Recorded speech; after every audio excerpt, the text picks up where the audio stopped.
গর্ভাবস্থায় কি লিচু খাওয়া যাবে?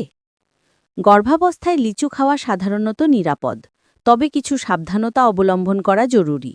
বেশিরভাগ স্বাস্থ্য বিশেষজ্ঞের মতে পরিমিত পরিমাণে অর্থাৎ মডারেশন পাকা লিচু খেলে উপকার পাওয়া যেতে পারে। তবে আপনার নির্দিষ্ট স্বাস্থ্য পরিস্থিতি বিবেচনা করে আপনার চিকিৎসক বা পুষ্টিবিদের পরামর্শ নেওয়া সবচেয়ে ভালো। গর্ভাবস্থায় লিচু খাওয়ার উপকারিতা। লিচুতে বেশ কিছু পুষ্টি উপাদান রয়েছে যা গর্ভাবস্থায় উপকারী হতে পারে, যেমন জলীয় উপাদান ও হাইড্রেশন। লিচুতে প্রচুর জল থাকে যা শরীরকে হাইড্রেটেড রাখতে সাহায্য করে। গর্ভাবস্থায় এটি খুবই গুরুত্বপূর্ণ। ভিটামিন সি, এটি রোগ প্রতিরোধ ক্ষমতা বাড়াতে এবং শরীরে আয়রন শোষণে সাহায্য করে, যা রক্তস্বল্পতা বা অ্যানিমিয়া প্রতিরোধে সহায়ক। ফাইবার, লিচুর ফাইবার কোষ্ঠকাঠিন্য কমাতে সাহায্য করে, যা গর্ভাবস্থার একটি সাধারণ সমস্যা। ফোলেট, ফোলেট গর্ভের শিশুর স্নায়ুতন্ত্রের বিকাশের জন্য একটি অত্যন্ত প্রয়োজনীয় উপাদান।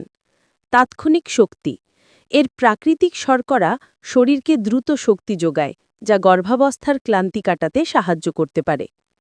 যে বিষয়গুলো মাথায় রাখতে হবে: ঝুঁকি ও সতর্কতা। যদিও লিচু উপকারী, তবে এটি খাওয়ার সময় কিছু বিষয় অবশ্যই মনে রাখতে হবে। পরিমিত পরিমাণে খাওয়া অর্থাৎ মডারেশন ইজ কি। লিচুতে চিনির পরিমাণ বেশি থাকে। অতিরিক্ত পরিমাণে খেলে রক্তে শর্করার মাত্রা হঠাৎ বেড়ে যেতে পারে, যা গর্ভকালীন ডায়াবেটিসে আক্রান্ত মহিলাদের জন্য বিশেষভাবে ঝুঁকিপূর্ণ। সাধারণত দিনে 5 থেকে 6টির বেশি লিচু না খাওয়ার পরামর্শ দেওয়া হয়।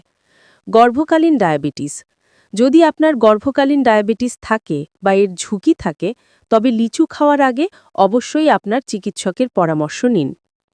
খালি পেটে নয়, খালি পেটে লিচু খাওয়া উচিত নয়, বিশেষ করে কাঁচা বা আধা পাকা লিচু। এটি রক্তে শর্করার মাত্রা বিপজ্জনকভাবে কমিয়ে দিতে পারে। পাকা লিচু এবং অন্য কোনো খাবারের সঙ্গে মিশিয়ে বা খাবার পর অল্প পরিমাণে খান।